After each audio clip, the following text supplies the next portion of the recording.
Hey guys, Simon Trizelian here. I had an interesting experience today at the front desk. This guy says to me, because I was talking to him, and he said, "Man," he goes, "Are you from across the pond?" I said, "Yeah, I'm from the UK." He said, "I'm from New York," and he said, I know that accent." He said, "How come you don't get to bang every chick that you meet with that accent? I mean, you guys gave us James Bond."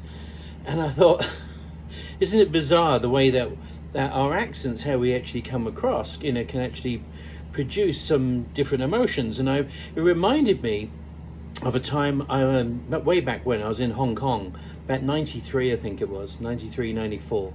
No, sorry, 96. Yeah, it was just before the handover.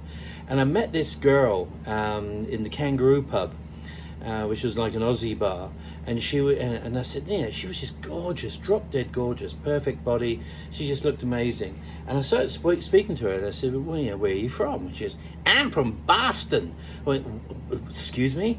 And her voice, it was like, and I thought, anyway, she came on to me, and it was quite interesting. And she said, like, would you like to, go somewhere else?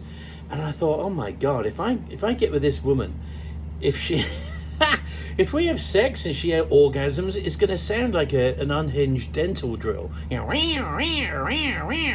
thought, I can't do this.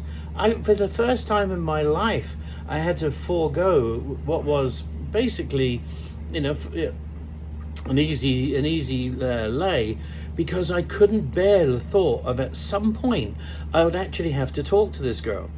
And I don't know what it is about the Boston accent. And every time I hear that a Boston accent now, I relive that horrific thing. But anyway, I just thought it was quite interesting, because I do have a fairly posh English accent, and it's bizarre how the Americans, even though you beat us in the colonial war and all this type of thing, how you still the Americans see the British as being slightly superior. I'm probably going to get into a lot of trouble now. But anyway, I just thought it was an amusing story. So that's me today, Simon Trizelian. Please like, share, repost, whatever you want to do. But join me. I got plenty of stories like this. So Simon Trizelian, out to you.